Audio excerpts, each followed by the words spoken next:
पूछा, मैंने मंत्रमुग्ध पेड़ों और जादुई जीवों की कहानियां सुनी हैं। शायद इस पेड़ में कुछ रहस्य छिपा हुआ है। ब्रेनल हंस पड़ा। उसकी आवाज नीची और शांत हो गई।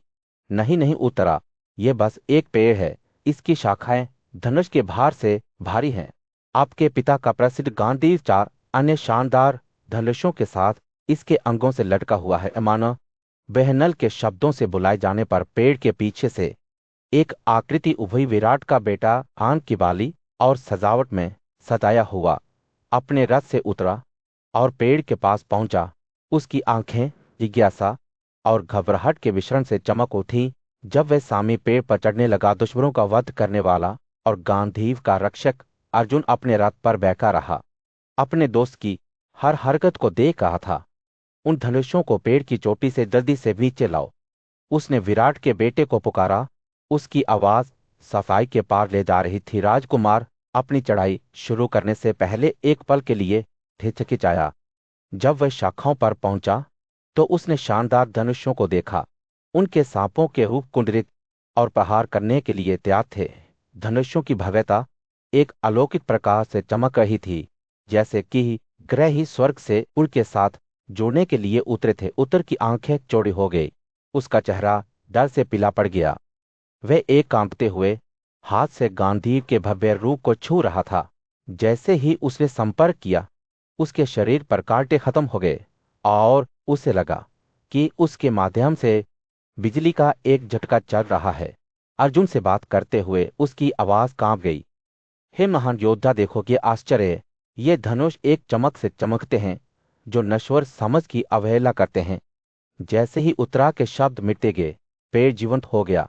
उसकी शाखाएं राजकुमार की दौड़ के साथ समय पर झूम उठी। जैसे ही सूर्य युद्ध के मैदान के विशाल विस्तार पर अस्त होने लगा, उत्तर की आंखें विस्मय से चौड़ी हो गई, क्योंकि वे अपने सामने हथियारों और कवच की एक शानदार श्रृंखला देख रही थी।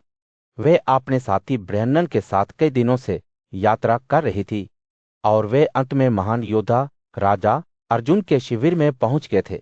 लेकिन ये अर्जुन नहीं था जो उसके सामने खड़ा था, जो हथियारों के इस अद्भुत संग्रह की बागडोर पकड़े हुए था। सो सोने के मालिकों के साथ एक धनुष जिसके छोर चमकीले सितारों की तरह चमक रहे थे। उत्तर की जिज्ञासा ने उसे और अधिक प्रभावित किया जब वह ब्रहनन के पास गई और पूछा, यह उत्कृष्ट धनुष किस प्रसिद्ध योद्धा का है? यह किसकी है जो इतनी चमकती शक्ति रखती है? उसने पिघले हुए सोने की तरह चमकने वाले सोने के हाथियों से अलंकृत लाठी की ओर देखा। धनुष खुद एक चमत्कार था।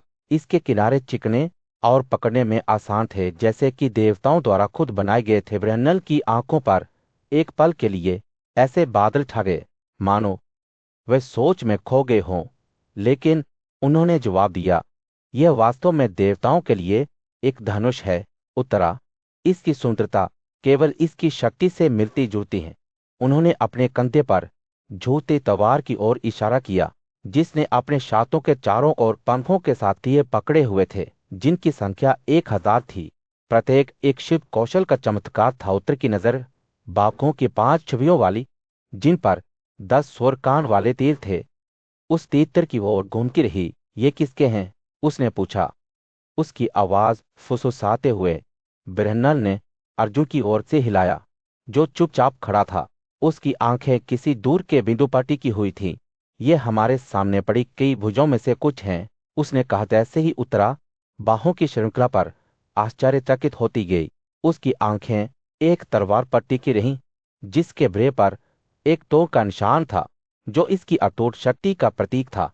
खुरली बात की विविध रंगी त्वचा से बनी थी और ढलती रोशनी में सोने की तरह चमकती थी। यह किसका है?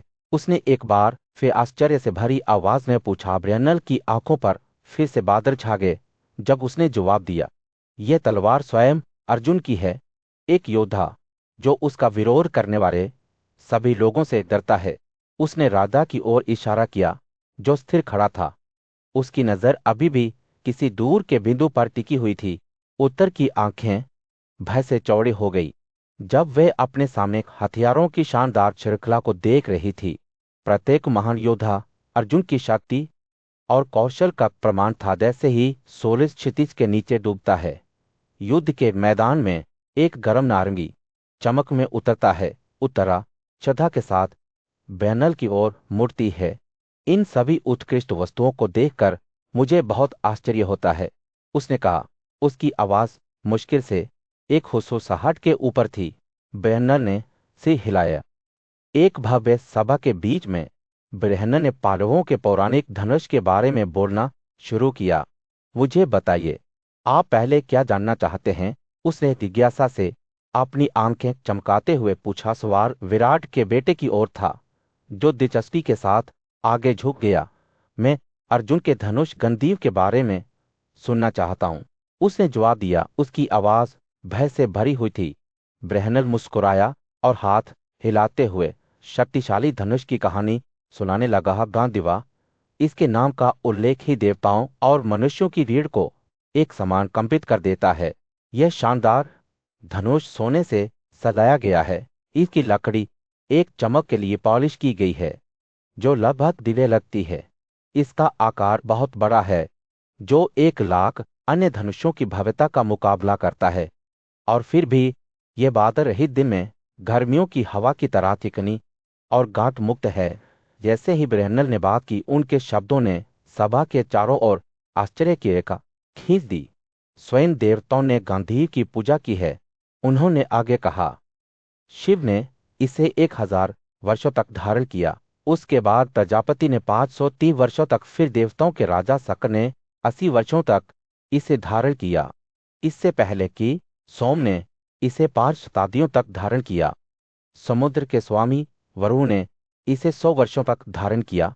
अंत में पाक, जिसका उपनाम श्वेतवाहन था, ने इसे अपना होने का दावा किया। सभा ब्रहनल की कथा से मंत्रमुग्ध हो गई। उनके दिमाग शक्तिशाली धनुष और उसके मंजिला अतीत की छवियों को संजो रहे थे। और अर्जुन की तलवार का क्या? किसी ने मंत्र को तोड़ते हुए पूछा। ब्रहनल फिर से मुस्कुराए और एक अजगर के दिल में जालीदार ब्रे का वर्णन करने लगे। अर्जुन की तलवार शिल्प कौशल का एक चमत्कार है। इसकी ब्रे लंबी और सर्प की जीभ की तरह घुमावदार है। इसका आवरण एक शक्तिशाली बात की त्वचा से बना है, जबकि इसका सुनहरा ढाल गर्मियों की सुबह सूरज की तरह चमकता है। ये कोई साधारण तलवार नहीं है, इसे युद्ध की आग में शांत किया गया है, और इसकी ताकत केवल अर्जुन की दृढ़ आत्मा से मेल खाती है। जैसे ही ब्लेनन ने बोलना समाप्त किया, सभा अहों और अहों के समूह में बदल गई। प्रत्येक पांडव भाई के पास अपना अनूठा धनुष और तलवार था। प्रत्येक अपने विशेष चरित्र और इतिहास से ओतप्रोत था। भीम का धनुष इंद्रगुप्तों की स्वर्ण छवियों से सुशोभित था, जबकि युधिष्ठिर का तीर सूर्य की तरह चमक रहा था। नकुल के तीर एक भयंकर आंतरिक प्रकाश से चमक रहे थे, जो सबसे मजबूत कवच को भी भेदने में सक्षम थे। दूसरी ओर सहदेव की तलवार उसके ब्रे की रोशनी में चमकती और नाचती दिख रही थी। एक हरे भरे घास के मैदान में पत्तों की कोमल सरसराहट और पक्षियों की कोमल चहचहाहट से घेरा हुआ विराट का राजकुमार उत्तर गहरे चिंतन में बैठा था। उसकी आंखें योद्धाओं के एक समूह की ओर घूम रही थीं, जो उसके राज्य में आए थे। उनके कवच धूप में चमक रहे थे। उनमें से एक आदमी था जो आकर्षक विशेषताओं के साथ था। लाल आंखें और हाथ हाथी के तने की तरह मजबूत थे। उत्तर की जिज्ञासा ने उसे हरा दिया और वे योद्धा के पास गया। तुम कौन हो? उत्तर ने आश्चर्य से भरी आवाज में पूछा। सोने से सजे यह हथियार, जो हल्के और उच्च आत्मा वाले पात के हैं, बहुत सुंदर लगते हैं, लेकिन वे अर्जुन जो प्रीता का पुत्र था, और कुरुक्षेत्र और सहदेव और भीमसेन जो पांडु के पुत्र थे, कहाँ हैं? आशा पर अपना राज्य खोने के बाद सभी दुश्मनों को नष्ट करने में सक्षम उच्च आत्मा वाले पांडवों के बारे में अब नहीं सुना जाता है। पंचाल की राजकुमारी द्रौपदी भी कहाँ है, जो महिलाओं में रत्न के रूप में प्रसिद्ध है, जो पांडु के पुत्रों के पीछे जंगल में उनकी हार के बाद आई थी? योद्धा अर्जुन ने विनम्रता से मुस्कुराते हुए जवाब दिया। मैं अर्जुन हूं, जिसे पात भी कहा जाता है। आपके पिता का दरबारी युधिष्ठिर है, और आपके पिता का रसोइया वल्लभ भीमसेन है। घोड़ों का दुल्हा नकुल है, और सहदेव गौशाला में है। और आप जानते हैं कि सैंधवी द्रौपदी है जिसके लिए कीचक मारे गए हैं। उत्तर की आंखें आश्चर्य से चौड़ी हो गई, लेकिन वह आश्वस्त नहीं हुआ। अगर आप पाथ के 10 नामों को गिन सकते हैं जो मैंने पहले सुने थे, तो मैं इन सब पर विश्वास कर लूंगा। उसने अर्जुन ने से हिलाया और अपने नामों का पाठ करना शुरू किया। सुनो और उनकी तुलना उन बातों से करो जो आपने पहले सुनी थी। वे हैं अर्जुन फाल्गुन, जिशु के 3 श्वेत वाहन, विभत्सु, विजय कृष्ण सबे सरचेन और धनंजय उत्तर की जिज्ञासा बढ़ गई। मुझे सच सच बताइए कि आपको विजय क्यों कहा जाता है, और श्वेतवाहन क्यों, आपका नाम कृष्ण क्यों रखा गया, और अर्जुन फाल्गुन, जिशु की रीति और विभात्सु क्यों, और आप धनंजय और सव्यसाचिन इसलिए हैं। उसने पूछा। अर्जुन की आंखें चमक उठीं जब वे अपने नामों की उत्पत्ति के बारे में बताने लगे। वे मुझे धनंजय कहते थे क्योंकि मैं धन के बीच में रहता था, सभी देशों को अपने अधीन कर लेता था और उनके खजाने छीन लेता था। वे मुझे विजय कहते थे क्योंकि जब मैं अजय राजाओं के साथ युद्ध करने जाता था तो मैं कभी वापस नहीं आता था। युद्धग्रस्त कुरुक्षेत्र के बीच में विराट का पुत्र उत्तर महान योद्धा अर्जुन के सामने खड़ा हुआ। हे वीर, उत्तर ने कहा, इस बड़ी गाड़ी में खुद को चालक के रूप में सवार करके आप शत्रु सेना के किस हिस्से में घुसेंगे? आपके आदेश पर मैं आपको वहां से भरा दूंगा। अर्जुन की आंखें आत्मविश्वास से चमक उठी जब उसने जवाब दिया, हे मनुष्यों में बाघ, मैं तुमसे प्रसन्न हूं। आपको डरने की कोई वजह नहीं है। मैं युद्ध में आपके सभी दुश्मनों को हरा दूंगा। हे महान योद्धा, हाथापाई में महान और भयानक कारनामों को पूरा करते हुए मैं आपके दुश्मनों से लड़ूंगा। उसने उत्तर को निर्देश दिया कि वह उन सभी कावड़ियों को जल्दी से अपनी कार से बांध दे और सोने से सजाए गए पॉलिश किए हुए ब्ले की तलवार ले अर्जुन के दृढ़ संकल्प को देखते ही उत्तर की आंखें चौड़ी हो गई। अर्जुन के इन शब्दों को सुनकर वह सम्पायन ने आगे कहा। उत्तर ने सारी निष्क्रियता को दूर कर दिया और वो जल्दी से पेड़ से से उतर गया। अपने साथ अर्जुन के हथियार ले आया। जैसे ही अर्जुन ने उसे संबोधित करते हुए कहा, हाँ, मैं उन्हों से लड़ूंगा और तुम्हारी गांड वापस पा लूंगा। मेरे द्वारा संरक्षित इस गाड़ी का शीर्ष आपके लिए एक गढ़ की तरह होगा। उत्तर का डर दूर होने लगा। अर्जुन के लिए उत्तर की प्रशंसा बढ़ती गई जैसे जैसे वह उसका पराक्रम देख रहा था। मैं अब इनसे डरता नहीं हूं, उसने कहा। मैं युद्ध में आपकी स्थिरता को जानता हूं, जो कि केश या स्वयं इंद्र के समान है। लेकिन फिर अचानक उसके दिमाग में एक संदेह पैदा हो गया। मूर्ख जैसा मैं हूं, मैं किसी निष्कर्ष पर पहुंचने में असमर्थ हूं। ऐसे सुंदर अंगों और शुभ संकेतों वाला व्यक्ति किन दुखद परिस्थितियों में पुरुषत्व से वंचित हो सकता है? अर्जुन आश्वासन से मुस्कुराया। उसकी आंखें मनोरंजन से चमक रही थी। मैं तुमसे सच कहता हूं कि मैं केवल अपने बड़े भाई के कहने पर पूरे 1 साल के लिए इस व्रत का पालन कर रहा हूं। उसने कहा। हे शक्तिशाली हाथों वाले, मैं वास्तव में नपुंसक लिंग में से एक नहीं हूं, लेकिन मैंने नपुंसकता के इस व्रत को दूसरे की इच्छा के अधीनता और धार्मिक योग्यता की इच्छा से अपनाया है। जैसे ही अर्जुन ने अपने रहस्य का खुलासा किया, उत्तर की आंखें समझ में चौड़ी हो गई। आपने आज मुझ पर बहुत बड़ा अनुग्रह किया है, उसने कहा। अब मुझे लगता है कि मेरा संदेह पूरी तरह से निराधार नहीं था। उसने महसूस किया कि अर्जुन जैसा व्यक्ति अपने राजसी रूप और अटूट दृढ़ संकल्प के साथ नपुंसक लिंग का नहीं हो सकता था। जैसे ही उत्तरा का डर दूर हुआ, उसने घोषणा की, अब मेरे पास की युद्ध में एक सहयोगी है। अब मैं स्वयं खगोलियों के साथ लड़ सकता हूं। मेरा डर दूर हो गया है। उसने एक रचालक के रूप में अपने कौशल का दावा किया, जिसे एक विद्वान गुरु द्वारा प्रशिक्षित किया गया था, और गर्व से जैसे ही सूर्य युद्ध के मैदान के विशाल विस्तार पर चढ़ा, पांडु के बेटे अर्जुन ने अपनी यात्रा की तैयारी की। उसने एक युवा राजकुमार उत्तर को अपना सारथी बनाया और पवित्र सामी के पेड़ की परिक्रमा करने के लिए निकल पड़ा। अपने सभी हथियारों को अपने साथ ले गया। जैसे ही वे सवार हुए, अर्जुन ने सावधानी पूर्वक पेड़ के नीचे एक शेर की आकृति वाला बैनर जमा किया और उसके स्थान पर एक नया बैनर फहराया जो सोने की तरह चमकता था और शेर की पूंछ के साथ एक बंदर की छवि रहता था।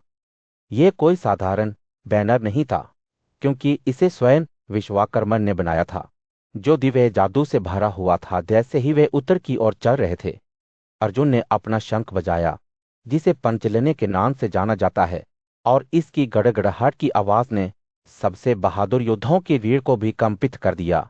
अर्जुन के रथ को खींचने वाले घोड़े डर से अपने घुटनों पर गिर गए और उतर भय से उबर कर प्रिय जीवन के लिए वाहन से चिपके हुए बैठे।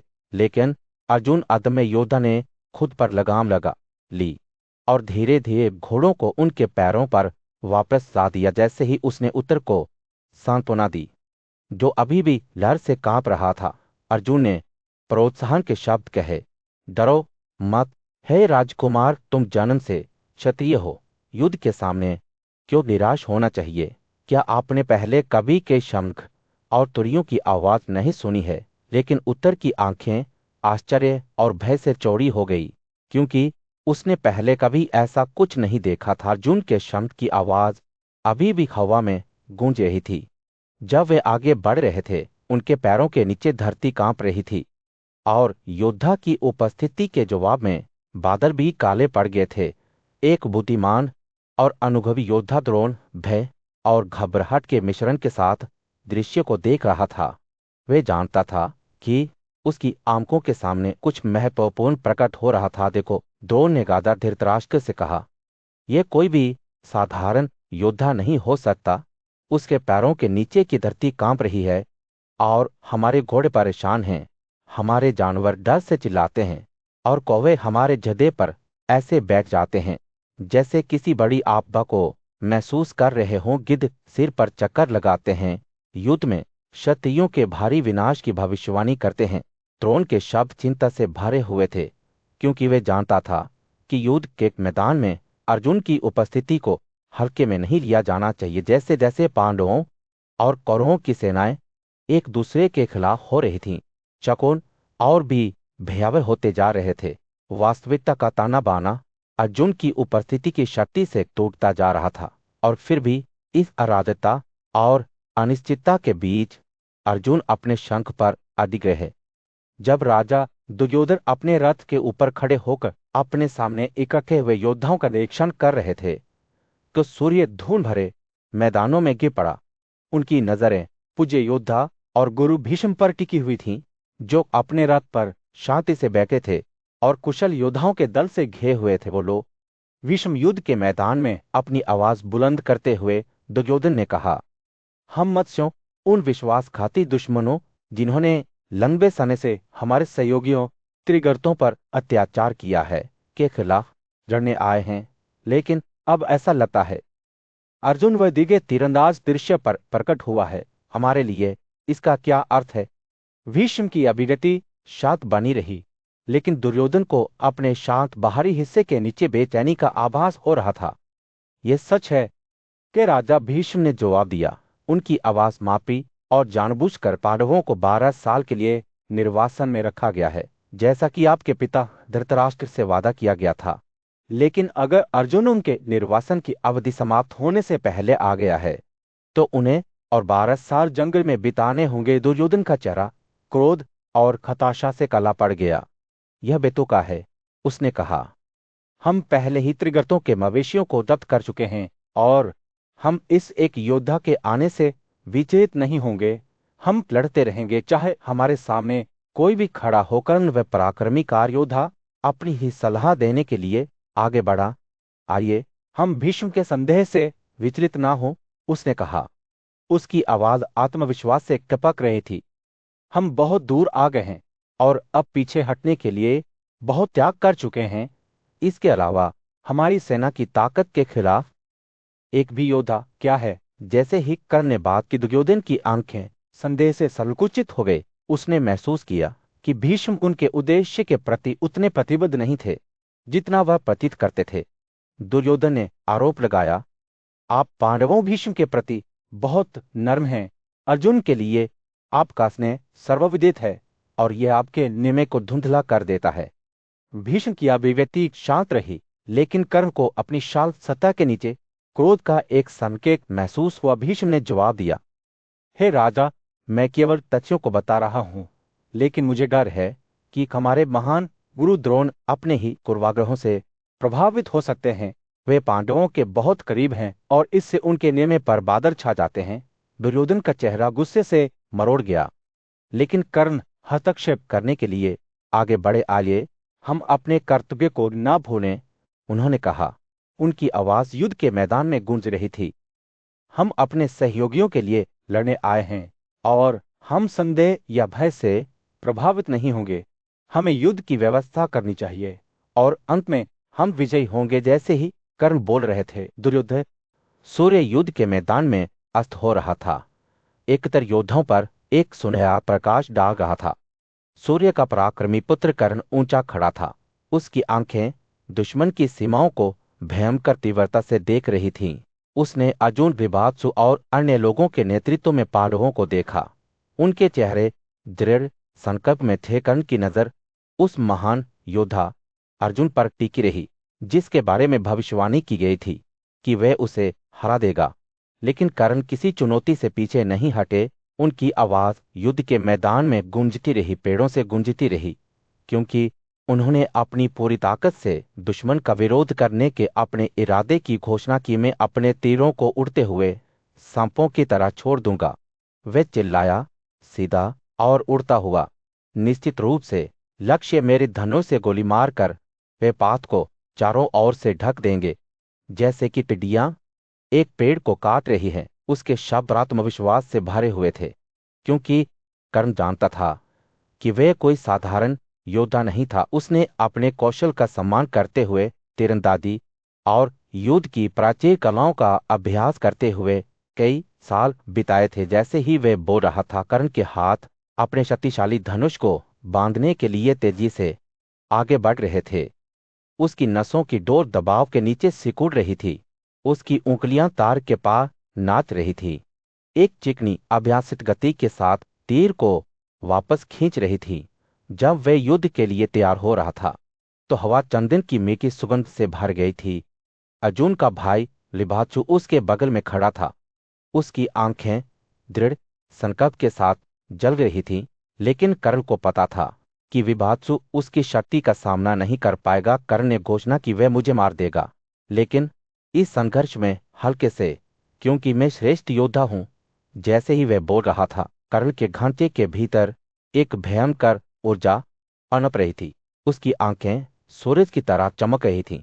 जैसे ही वह अपने महान धनुष को बुलाता था, जिसे युद्ध के महान देवता इंद्र ने बनाया था, उसके सुनहरे पंख लुप्त होती रोशनी में चमक रहे थे और उसके तीर एक घातक सटीकता के साथ चमक रहे थे। कर्ण के युद्ध में उतरते ही हवा बिजली के दबाव से भर गई। उनके तीर तेजी से और सीधे उड़ते हुए एक चीटी पहाड़ी के माध्यम से जहरीले सांपों की तरह दुश्मन की रेखाओं को छेदते हुए उनके धनुष की डोर की आवाज युद्ध के मैदान में गूंजती थी।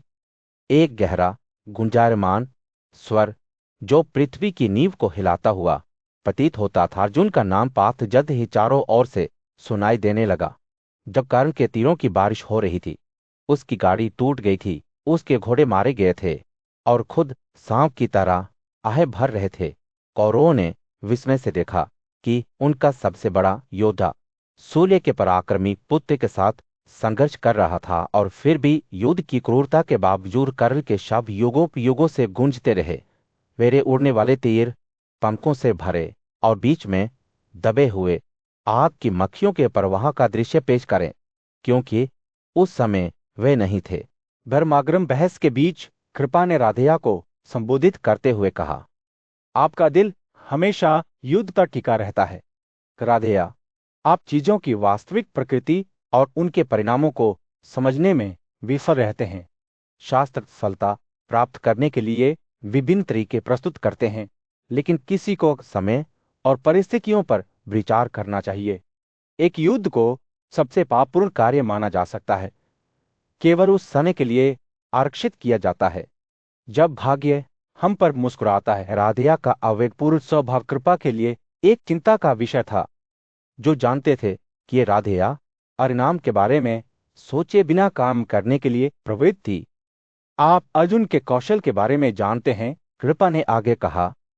केवल उन्होंने ही हमारे रिश्तेदारों को गंधर्वों से बचाया और अपनी भक्ति से अग्नि को तृप्त किया। उन्होंने एक हिमावत की ढलानों पर ब्रह्मचारिणी के रूप में 5 साल बिताए, और यह वही थे जिन्होंने सुभद्रा को अपने रथ पर बिठाकर कृष्ण को एक कर युद्ध के लिए चुनौती दी। कृपा के शब्दों ने अर्जुन की उल्लेखनीय उपलब्धियों की एक जीवंत तस्वीर पेश की, लेकिन राधेया की महत्वाकांक्षा अधिक रही। उन्होंने स्वयं गिंतर के अधीन युद्ध विज्ञान का अध्ययन किया था और गंधर्वों के राजा चित्रसेन और उनके अजय सैनिकों सहित कई दुश्मनों को अकेले ही पराजित किया था। आधा की ओर देखते ही कृपा की आंखें चौड़ी हो गई। आप अर्जुन के साथ बराबरी करने की इच्छा रखते हैं, लेकिन आपने अपने दम पर क्या हासिल किया है? क्या आप उसके कारनामों के करीब भी पहुंच गए हैं? वह रुक गया। उसकी आवाज संदेह से भरी हुई थी, यहां तक कि इंद्र भी अर्जुन को युद्ध में चुनौती देने की हिम्मत नहीं करेगा। राधा का चेहरा लाल हो गया।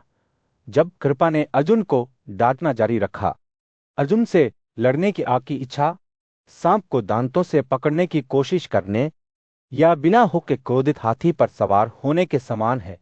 आप रेशमी वस्त्र पहने और स्पष्ट मक्खन से लपत आग में से गुजरना चाहते हैं। हम में से कौन ऐसी मूर्खता की कोशिश करेगा? कृपा के शब्द राधेया की मूर्खतापूर्ण महत्वाकांक्षा के लिए तिरस्कार से भरे हुए थे। आप अर्जुन के लिए कोई तुलना नहीं है, यहां तक कि हमारे जैसे कुशल योद्धाओं के रूप में भी नहीं। हम पहले भी उसके द्वारा धोखा खा चुके हैं, और अगर हम उसे उकसाते हैं तो वह हमें फिर से नष्ट करने में संकोच नहीं करेगा। जब कृपा ने अपना भावपूर्ण भाषण समाप्त किया तो सभा चुप हो गई। हवा तनाव से भरी हुई थी और राधे के चेहरे पर उसकी मूर्खता का बोझ झलक रहा था। कृपा ने घोषणा की, हमारे सैनिकों को कतारों में खड़े होने दें और हम 6 महान धनुर्धर और दुर्योधन, भीष्म, आप द्रोण का पुत्र और मैं अर्जुन के खिलाफ उनके साथ लड़े। जब योद्धाओं ने खुद को युद्ध के लिए तैयार किया तो सभा में आवाजों का शोर मच गया, लेकिन कृपा के शब्द हवा में एक चेतावनी की तरह जकक गए। राधेया, जल्दबाजी ना करो, हम उसके बराबर नहीं हैं। ब्रह्माग्रम सभा के बीच अश्वत्थामन खड़े थे और उनकी आंखें दृढ़ विश्वास के साथ उस पराक्रमी योद्धा कर्ण को संबोधित कर रही थी। उनकी आवाज स्थिर और शांत थी और उन्होंने कहा, अब तक बंदरों की जीत नहीं हुई है। न तो उन्होंने अपने मालिक की सीमा पार की है और न ही वे हस्तिनापुर पहुंचे हैं। आप अपने आप पर घमंड क्यों करते हैं? कर्ण, आप जिन्होंने अनगिनत युद्ध जीते हैं, अपार धन अर्जित किया है और शत्रु सेना पर विजय प्राप्त की है। अश्वत्थामन कुकते हुए सभा का बारीकी से निरीक्षण कर रहे थे। सच्चे नायक अपने पराक्रम के बारे में बात नहीं करते हैं। उन्होंने आगे कहा, आग चुपचाप जलती है, सूरज बिना किसी धूमधाम के चमकता है और पृथ्वी अपनी रचनाओं पर घमंड किए बिना प्राणियों को सहन करती है। उन्होंने एक बार फिर कर्ण की ओर रुख किया। एक ब्राह्मण को स्वयं बलिदान करना चाहिए, जबकि एक क्षत्रिय को अपने दुश्मनों को सम्मान के साथ पराजित करना चाहिए। लेकिन आप कर्ण ने मांस विक्रेता की तरह छल और धोखाधड़ी के माध्यम से अपनी संपत्ति प्राप्त की है। जैसे ही अश्वत्थामन के शब्द श्रोताओं के दिलों में गहराई तक चले गए, सभा चुप हो गई। उन्होंने पांडवों के बारे में बात की, जिन्होंने धार्मिक तरीकों से अपनी संप्रभुता हासिल की थी, हमेशा अपने वरिष्ठों के प्रति सम्मानपूर्वक व्यवहार करते थे, भले ही उनके प्रति शत्रुता हो। ऐसा कौन सा क्षत्रिय है जिसने पासा से राज्य प्राप्त किया है? उसने पूछा। उसकी आवाज तिरस्कार से कपक रही थी। आपने पांडवों से उनकी संपत्ति लूट ली है और फिर भी आप अपने कारनामों पर घमंड करते हैं। अश्वत्थामन की आंखें गुस्से से चमक उठीं जब वह अतीत की घटनाओं को याद कर रहा था। उसने द्रौपदी के बारे में बात की, जिसे बीमार होने के दौरान अदालत में घसीटा गया था और केवल एक ही वस्त्र पहना हुआ था। पांडव के पेड़ की शक्तिशाली जड़ को काट दिया गया था, जिससे वे हमले के लिए असुरक्षित हो गए थे। अश्वत्थामन ने घोषणा की, पांडु का बेटा अपनी पत्नी के कष्टों को क्षमा करने में असमर्थ है। धनंजय धृतराष्ट्र के पुत्रों के विनाश के लिए यहां आता है। रेकन उपहास में कांप उठा, लेकिन अश्वत्थामा ने जहर से टपकते हुए अपने शब्दों को दबाते हुए कहा, कर्ण, आपने कई युद्ध जीते होंगे, लेकिन आप धनंजय के बराबर नहीं हैं। वे दुश्मनों का हत्यारा है। युद्ध कौशल में स्वयं वासुदेव के बराबर है। दिव्य और मानव हथियारों का समान रूप से मुकाबला करते हुए मनुष्य अर्जुन के खिलाफ क्या खड़ा हो सकता है? सभा एक बार फिर चुप हो गई, क्योंकि अश्वत्थामा के शब्द एक चुनौती की तरह हवा में लटके हुए थे। अश्वत्थामा ने एक बार फिर कर्ण की ओर रुख किया। उनकी आवाज ठंडी और उदासीन थी। उन्होंने कहा, आशा बजाने में आपने जो साधन इस्तेमाल किए थे उनका इस्तेमाल करें। उन्होंने कहा, वही छल और छल जिसने आपको इंद्रप्रस्थ जीता और कृष्ण को सभा में घसीटा। उन्होंने पास बैठे गांधार के राजकुमार शकुनी की ओर इशारा किया। अब उसे अपनी चालाकी और छल से लड़ने दें, लेकिन मैं आपको चेतावनी देता हूं, कर्ण गांधी। सूर्य युद्ध के मैदान में अस्त हो रहा था। एकत्रित योद्धाओं पर एक गर्म नारंगी चमक डाल रहा था। भीष्म, आदरणीय बुजुर्ग और कमांडर इन चीफ लंबे खड़े थे। उनकी आंखें एक विवेकपूर्ण नजर से क्रयकों को स्कैन कर रही थीं। वे नापे हुए स्वरों में बोलते थे। उनके शब्दों में वजन और गुरुत्वाकर्षण होता था। द्रोण का पुत्र अहिंसा कर्ण अच्छी तरह से देख रहा है। उसने युवा योद्धा की ओर से हिलाते हुए कहा, और कृपा भी ठीक ही देख रही है, लेकिन यह केवल कर्तव्य से बाहर है कि काम लड़ना चाहता है। कोई भी बुद्धिमान व्यक्ति अपने कार्यों के लिए गुरु को दोषी नहीं ठहरा सकता है। भीष्म रोकते हुए एकत्रित योद्धाओं का सर्वेक्षण करते हुए आगे बढ़े। हालांकि मेरा मानना है कि हमें समय और स्थान दोनों पर विचार करना चाहिए। हम 5 दुर्जय विरोधियों का सामना करते हैं, जिनमें से प्रत्येक अपने चरम पर सूर्य की तरह चमकता है। जो लोग नैतिकता से परिचित हैं, वे भी अपने हितों से हैरान हो सकते हैं। यही कारण है कि मैं अब आपसे बात कर रहा हूं। हे राजा, भीष्म के शब्द चिंता और ज्ञान से भरे हुए थे। कर्ण, जो हमेशा निष्ठावान योद्धा रहा है, पहले भी अपने साथियों के हौसले बुलंद करने के लिए बोल चुका था। भीष्म ने समझाया। कर्ण ने जो कहा वह केवल हमारे लड़खड़ाने वाले साहस को बढ़ाने के लिए था। वह द्रोण के बेटे अश्वत्थामा की ओर मुड़ा, जो पास में खड़ा था। गुरु के बेटे, सब कुछ माफ कर दो। हाथ में काम वास्तव में गंभीर है। भीष्म के शब्द उनकी स्थिति की गंभीरता का एक कोमल अनुस्मारक थे। उन्होंने अपने साथियों के लिए श्रद्धा और सम्मान के साथ बात की। द्रोण के बेटे में सूर्य के भीतर प्रकाश की तरह रहने वाले हथियारों के प्रभुत्व को स्वीकार करते हुए जिस तरह सुंदरता कभी भी चंदन से अलग नहीं होती है, उसी तरह वेद और ब्रह्मा हथियार दोनों आत्म के अंदर स्थापित हैं। उन्होंने कहा। उनकी आवाज दृढ़ विश्वास से भरी हुई है। एकत्रित योद्धाओं ने ध्यान से सुना कि भीष्म को प्रतिकूल परिस्थितियों में एकता बनाए रखनी चाहिए। वेदांत पुराणों और पुराने इतिहास में जमदग्नि को छोड़कर कौन द्रोण का श्रेष्ठ होगा? उसने पूछा। उसकी आंखें गर्व के संकेत से चमक रही थीं। दुर्योधन, जो हमेशा निष्ठावान भाई था, सुलह के शब्द देने के लिए आगे बढ़ा। गुरु अपनी क्षमा प्रदान करें, उसने कहा, और शांति बहाल हो। काम और कृपा उसके बगल में खड़े थे। उनके चेहरे दृढ़ संकल्प में थे। जैसे ही योद्धा उसके चारों ओर इकट्ठे हुए, भीष्म के शब्दों का द्रोण पर गहरा प्रभाव पड़ा। भीष्म के कोमल अनुनय को सुनकर गुरु का क्रोध धीरे धीरे कम हो गया। उसका हृदय नर्म हो गया और वह एक नई शांति के साथ बात कर रहा था। भीष्म द्वारा पहले कहे गए शब्दों से मैं पहले ही संतुष्ट हो चुका हूं, उसने कहा। उसकी आवाज कृतज्ञता से भरी हुई थी। व्यवस्था की जाए कि पात युद्ध में दुर्योधन के पास ना जाए। द्रोण के शब्द अपने बेटे अर्जुन के लिए चिंता से भरे हुए थे, जो कभी तक नहीं आया था। पूज्य भीष्म राजा दुर्योधन के सामने खड़े थे।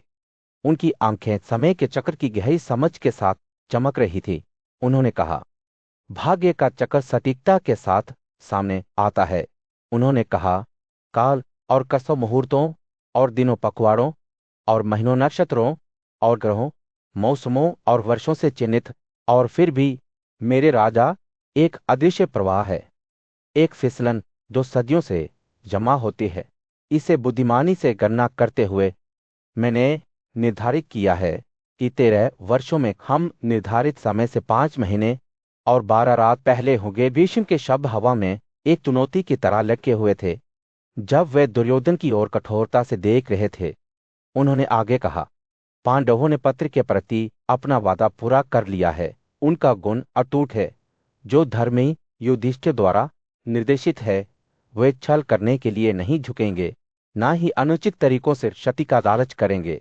अगर उन्होंने किसी अन्य तरीके से सिंहासन पर कब्जा करने की कोशिश की होती, तो हम उन्हें पासा के मैदान में अपनी शक्ति का प्रदर्शन करते हुए देखते। दुर्योधन का चेहरा काला पड़ गया। उसका जब बड़ा दृढ़ संकल्प में डूबा हुआ था।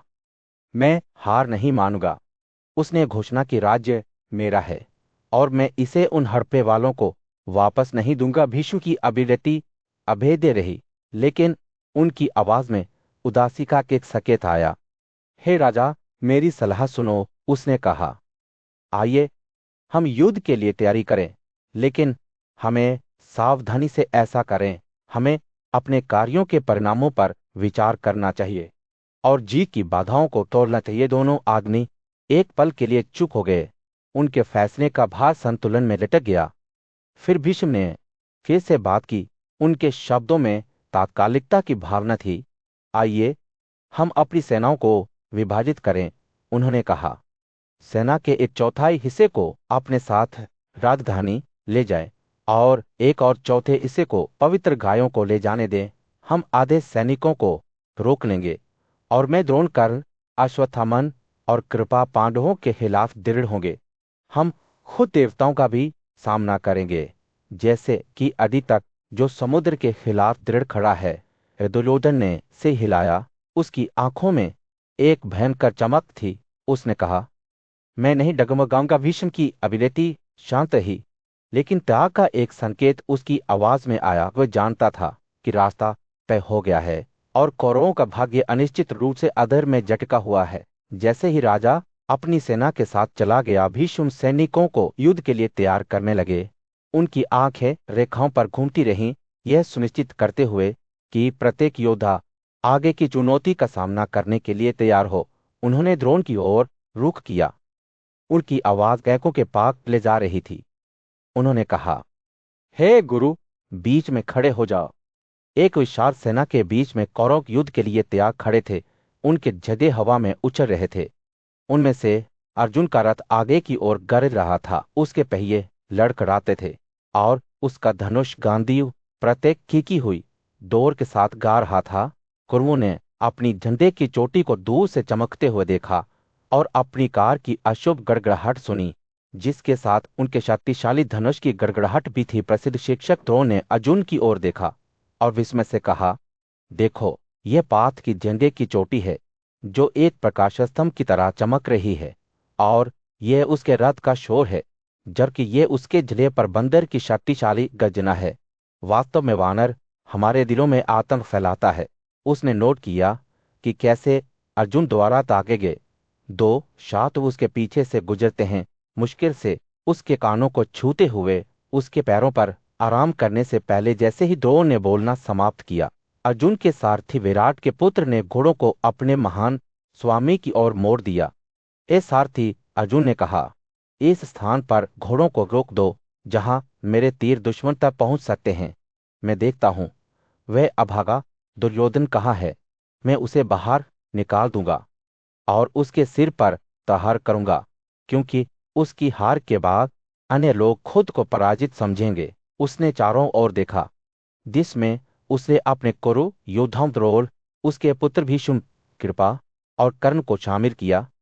फिर भी उसने अपने राजा का कोई संकेत नहीं देखा। इस सेना को पीछे छोड़ते हुए अर्जुन ने अपने सारथी से कहा, सुयोधन की स्थिति की ओर बढ़ें।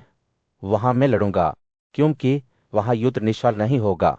उसके सारथी ने समझते हुए सिर हिलाया और घोड़ों को दुर्योधन के स्थान की ओर मोड़ दिया। जैसे ही अर्जुन चला गया, कृपा ने उसके इरादे को महसूस किया और अपने साथियों को संबोधित करते हुए कहा, यह विभाचूर राजा से कुछ दूरी पर नहीं रहना चाहता है। आइए हम जल्दी से आगे बढ़ते नायक के बगल में गिर जाएं। उसने अनुमान लगाया कि अर्जुन ने केवल दुर्योधन को हराने की कोशिश की, क्योंकि दिव्य कृष्ण या हजारों आंखों वाले देवता के अलावा कोई भी युद्ध में उसके बराबर नहीं हो सकता था। इस बीच अर्जुन तेजी से दुर्योधन के विभाजन की ओर बढ़ा और खुद को नाम से घोषित किया। उसके तीर टिड्डियों के रूप में मोटे उड़े दुश्मन के सैनिकों को ढक दिया और उन्हें सभी के लिए अंधा कर दिया।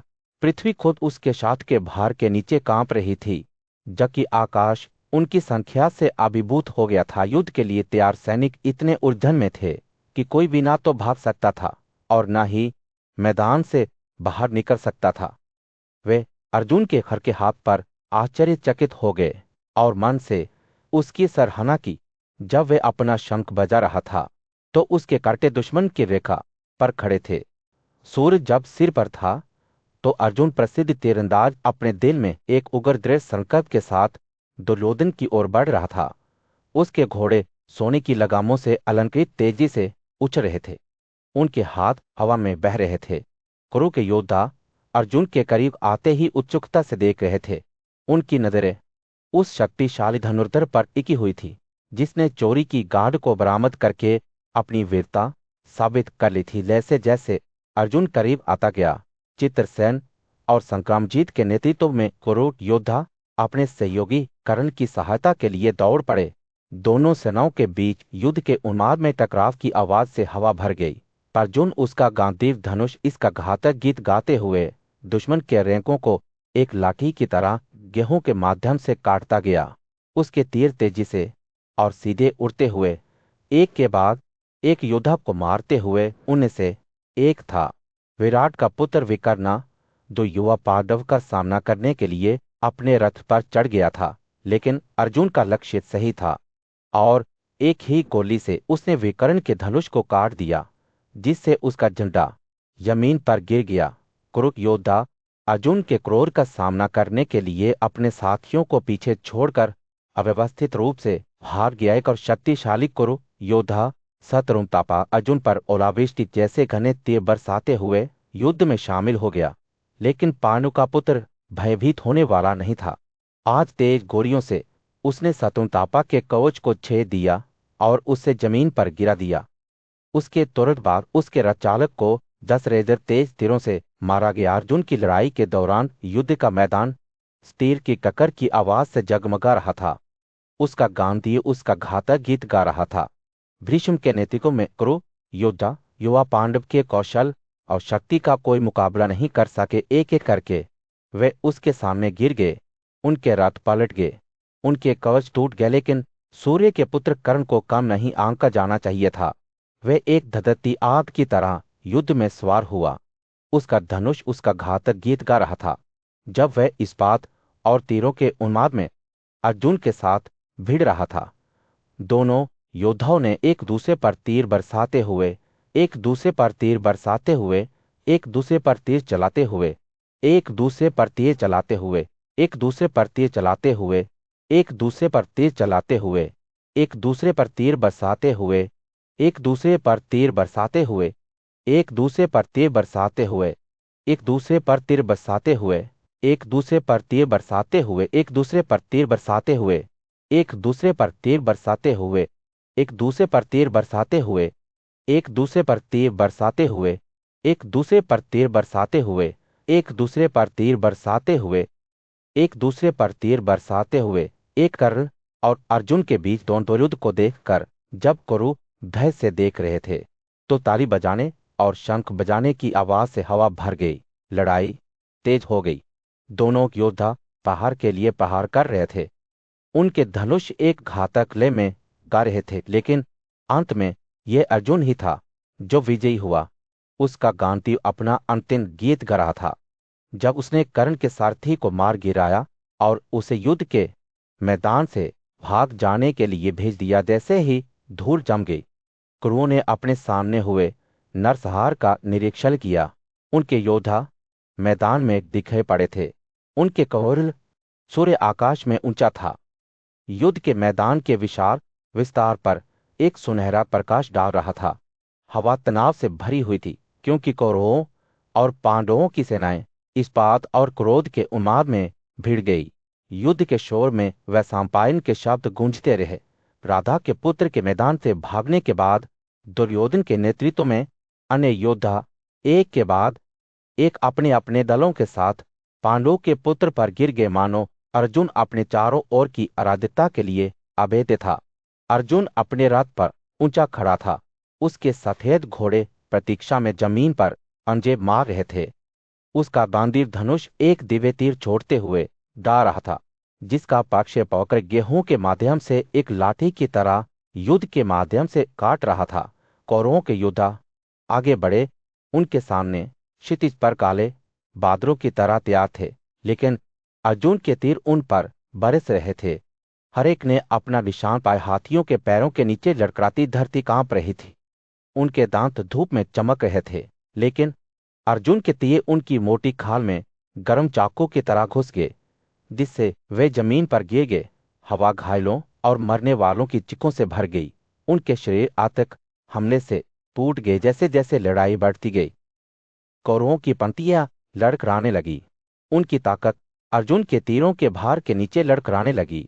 उनके रथ पलट गए, उनके घोड़े गिर गए और उनके योद्धा पहचान से परे हो गए। ऐसा लग रहा था कि जब कौरव सेना अव्यवस्था में पीछे की ओर लड़खड़ाने लगी तो धरती खून से सना हुआ था, लेकिन अर्जुन ने अभी तक अपना धनुष पूरा नहीं किया था। उसने एक बार फिर अपना गांडीव धनुष वापस खींचा, जिसका तार वीणा के तार की तरह उछल रहा था, और उसने युद्ध में एक और तीर छोड़ा।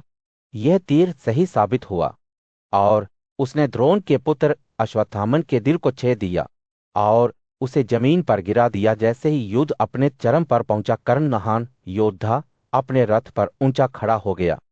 उसकी आंखें क्रोध से चमक रही थी। उसने अर्जुन पर एक डंडा फेंका, लेकिन अर्जुन की त्वरित प्रतिक्रियाओं से वह विचलित हो गया।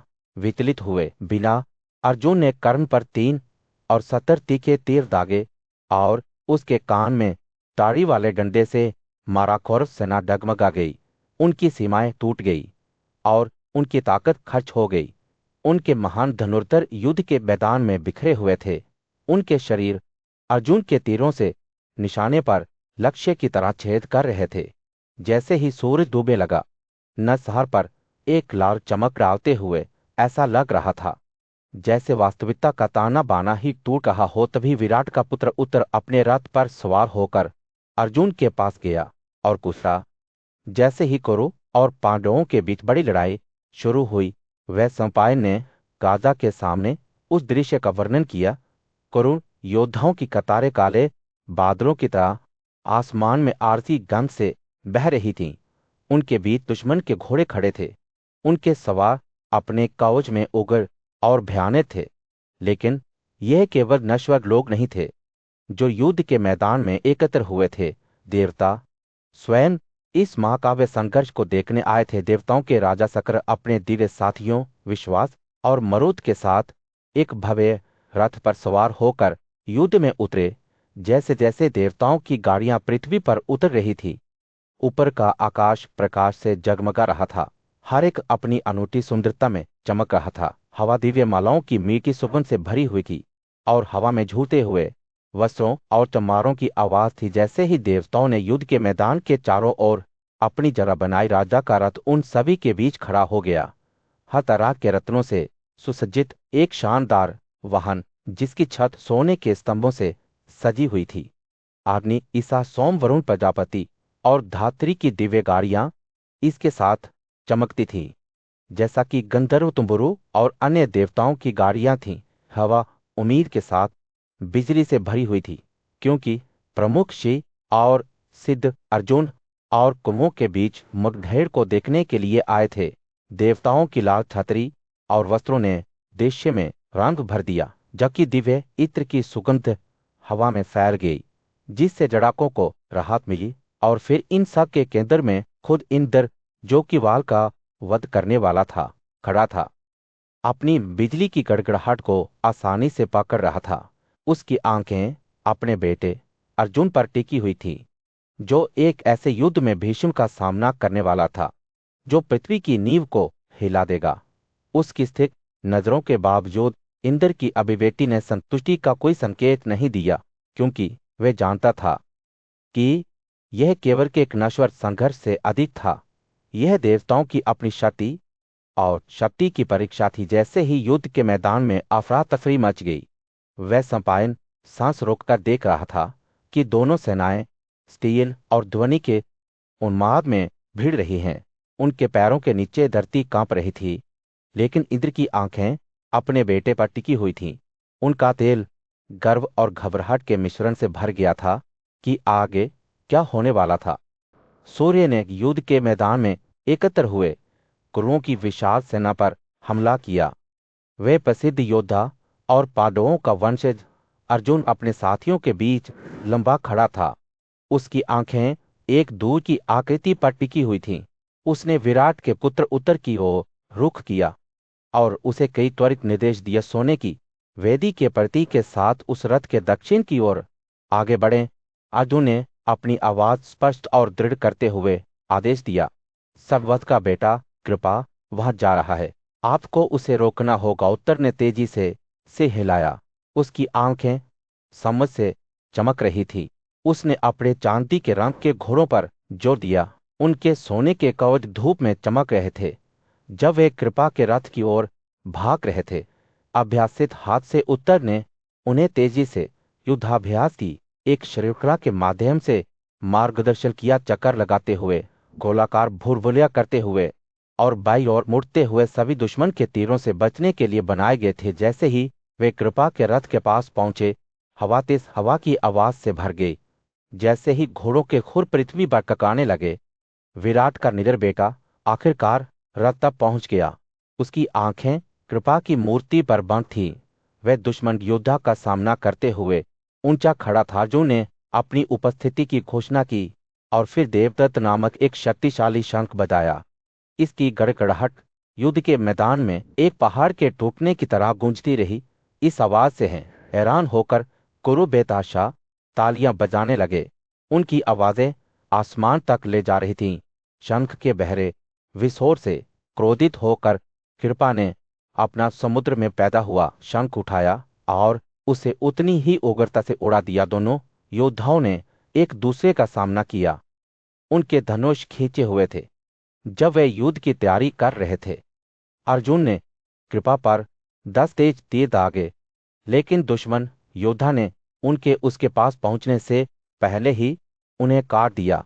कृपा ने जवाब में पात को छेदित शात की एक श्रृंखला के साथ हवा में उड़ते हुए सैकड़ों और हजारों टुकड़े भेजे। अर्जुन का क्रोध अब प्रज्वलित हो गया था और उसने तीरों की एक धार छोड़ दी। युद्ध के मैदान के सभी किनारों को उनके घातक प्रक्षेपवक्र से ढक दिया।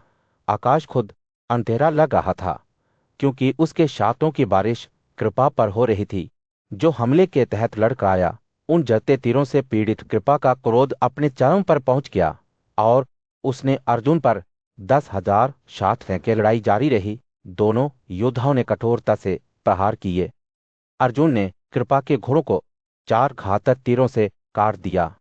प्रत्येक गोली दांतीव धनुष से मारी गई और फिर अपने रथ चालक का से उसके शरीर से काट दिया।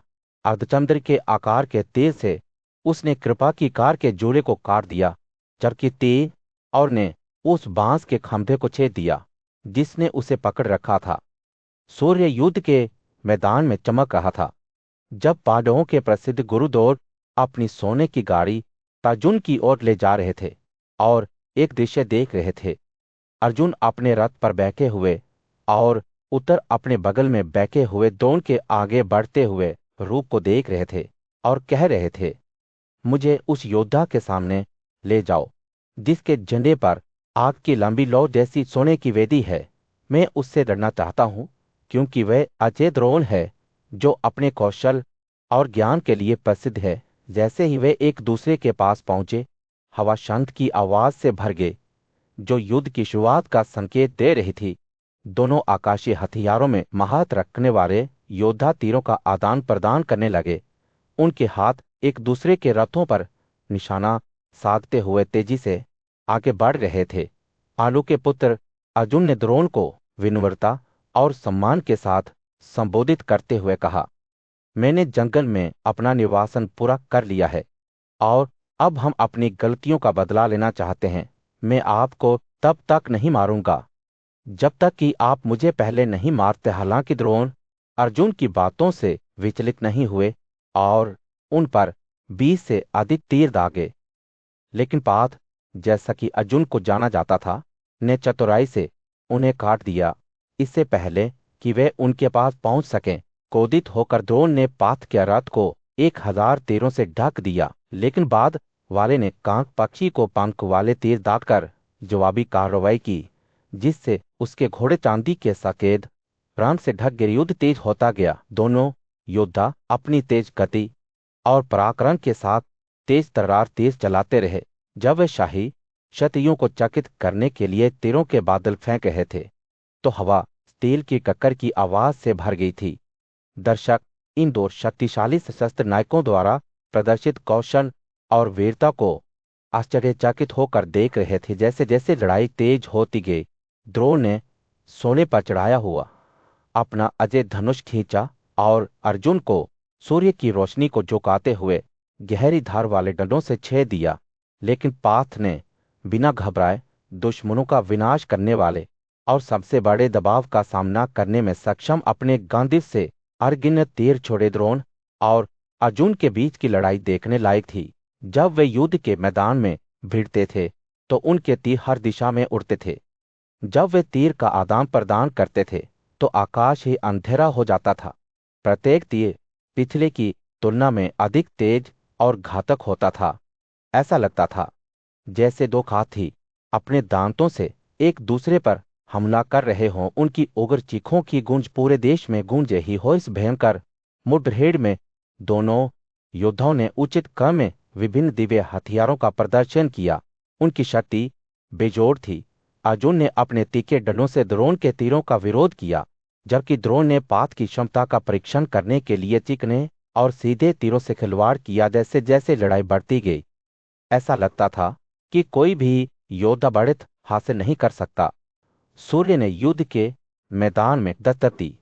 जब कुंती का पुत्र अर्जुन ऊंचा खड़ा था, उसकी आंखें राधा के पुत्र कर्ण पर टिकी हुई थीं। दोनों योद्धाओं के एक दूसरे के खिलाफ होने पर हवा में बिजली थी। अर्जुन के शब्द चुनौती के साथ टपक गए। आज हे कर्ण, तुम अपनी ताकत को जानोगे और दूसरों की उपेक्षा नहीं करोगे। वह रुक गया। युद्ध के शोर में उसकी नजरें, तुम जिसने पंचाल की राजकुमारी को दरबार के बीच में क्रोधित होते देखा था, आप उस कृत्य का फल काट रहे हो कर्ण, जो अपने घमंड भरे शब्दों के लिए जाना जाता है। अर्जुन का मजाक उड़ाता है। क्या आप, हे पाथ, केवल शब्दों में नहीं बल्कि कर्मों में जो कहते हैं उसे पूरा करते हैं? उसने ताना मारा। उसकी आवाज युद्ध के मैदान में फैलती गई, जो उनके चारों ओर इकट्ठे हुए कर्तधारी योद्धाओं की प्रतिध्वनि थी।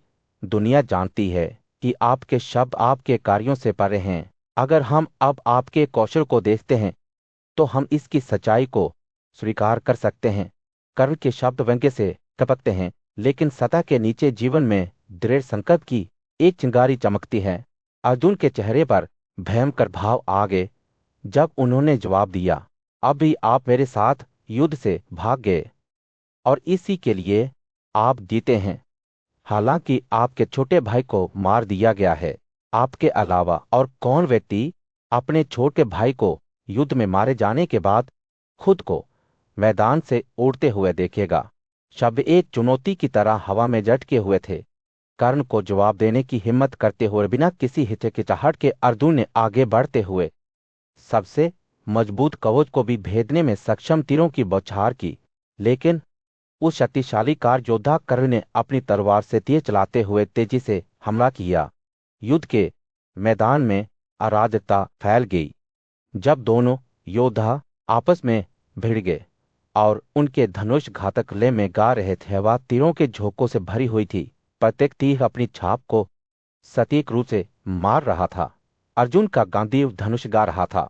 उसके तार शक्ति से कंपन कर रहे थे, क्योंकि वह कर्ण के घोड़ों को काट रहा था और उसकी तिली को तोड़ रहा था। कर्ण ने जवाबी कार्रवाई की, एक जाट फायर किया, जिसे अर्जुन ने चतुराई से एक तीर से काट दिया। युद्ध उग्र हो गया। दोनों योद्धा मृत्यु के नृत्य में प्रहार कर रहे थे। जैसे जैसे लड़ाई बढ़ती गई, अर्जुन का लक्ष्य पूरा होता गया। उसके तीर घातक सटीकता के साथ अपनी छाप छोड़ते गए।